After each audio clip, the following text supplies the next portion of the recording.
বিকশিত অসমৰ আন এক পুতৌ লগা ছবি চৰকাৰী বিদ্যালয়ৰ পাঠ্যক্ৰম আৰম্ভ হোৱাৰ 4 মাহৰ পিছতো কেইবাখনো কিতাপ লাভ নকৰিলে ছাত্ৰ-ছাত্ৰীসকলে চৰকাৰৰ বিৰুদ্ধে খুব ৰঙিয়াৰ 77 নং উদিয়ানা বালক প্ৰাথমিক বিদ্যালয়ৰ ছাত্ৰ-ছাত্ৰী তথা অভিভাৱকৰ বিদ্যালয়খনৰ 119 গৰাকী ছাত্ৰ-ছাত্ৰীৰ বিপৰীতে আছে কেৱল মাত্ৰ 5 গৰাকী শিক্ষক-শিক্ষয়িত্ৰী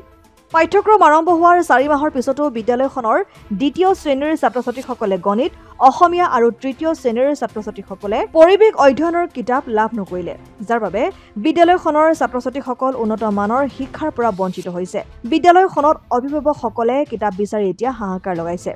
এই ক্ষেত্ৰত ৰাইজে শিক্ষামন্ত্ৰী ৰণোজ পেগুৰ বিৰুদ্ধে ক্ষোভ জাৰিছে লগতে মুখ্যমন্ত্ৰী হিমন্ত বিশ্ব শৰ্মাক অনুৰোধ জনাইছে অতি শীঘ্ৰে কিতাপ যোগান ধৰিবলৈ আজি যেটো ইয়াত শুনিব পালো যেটো আহি দেখিলো বৰ দুৰ্ভাগ্যজনক কথা এখন আমাৰ বহুত পুৰণি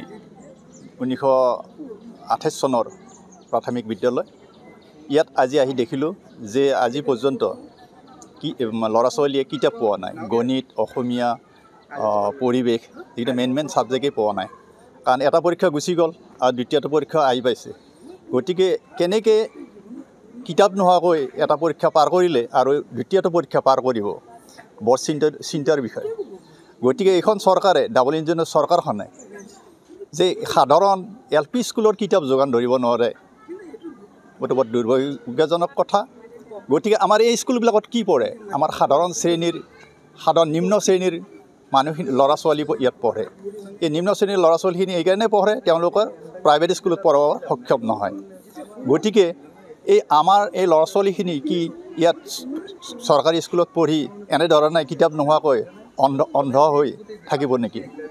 তেওঁলোকে শিক্ষা কি হিচাপে লাভ কৰিব এইটো চিন্তাৰ বিষয় গতিকে মই আপোনালোকৰ চেনেলৰ জৰিয়তে এইখন চৰকাৰক এই আহ্বান জনাইছোঁ শিক্ষামন্ত্ৰীক এই আহ্বান জনাইছোঁ যে অতি শীঘ্ৰে এই যিখিনি কিতাপ নাই এই কিতাপখিনি শীঘ্ৰে যোগান ধৰিব লাগে এই আমাৰ চৰকাৰৰ অনুৰোধ ছোৱালী পঢ়ে আমাৰ কিতাপ পৰিৱেশখন পোৱা নাই উপযুক্ত শিক্ষা বাকীখিনি ছাৰহঁতে পঢ়ুৱাই পৰিৱেশখন নোহোৱাৰ কাৰণে সেইটোৱে পঢ়িব অসুবিধা হৈছে অলপমান চৰকাৰী স্কুলত আমি এতিয়া চৰকাৰী স্কুলত দিছোঁ যিহেতুকে আমি গৰীব মানুহ হেমন্ত ছাৰে যাতে এই সুবিধাটো অলপ সহযোগিতা কৰে যাতে ক্লাছ 2 মানত মোৰ ল'ৰাটো পঢ়ে গণিত আৰু অসমীয়া অসুবিধা হৈছে একো শিকাব পৰা নাই পৰীক্ষা এটা গ'ল একো পঢ়িব পৰা নাই ঘৰতো পঢ়িব নোৱাৰে তৃতীয় মই পৰিৱেশ পোৱা নাই আমি পঢ়িব নাজানো পৰিৱেশ পোৱা নাই কেনেকৈ পঢ়া তোমালোকে পঢ়িব পৰা নাই বিদ্যালয়খনৰ নাম হ'ল 77 নম্বৰ উদিয়ানা বালক প্ৰাথমিক বিদ্যালয় আৰু কিতাপ পোৱা নাই দ্বিতীয় শ্ৰেণীৰ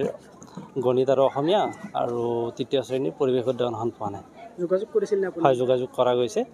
তেওঁলোকে অতি শীঘ্ৰেই এই যিটো সমস্যা হৈ আছে সমস্যাটো সমাধান কৰিম বুলি আশ্বাস দিছে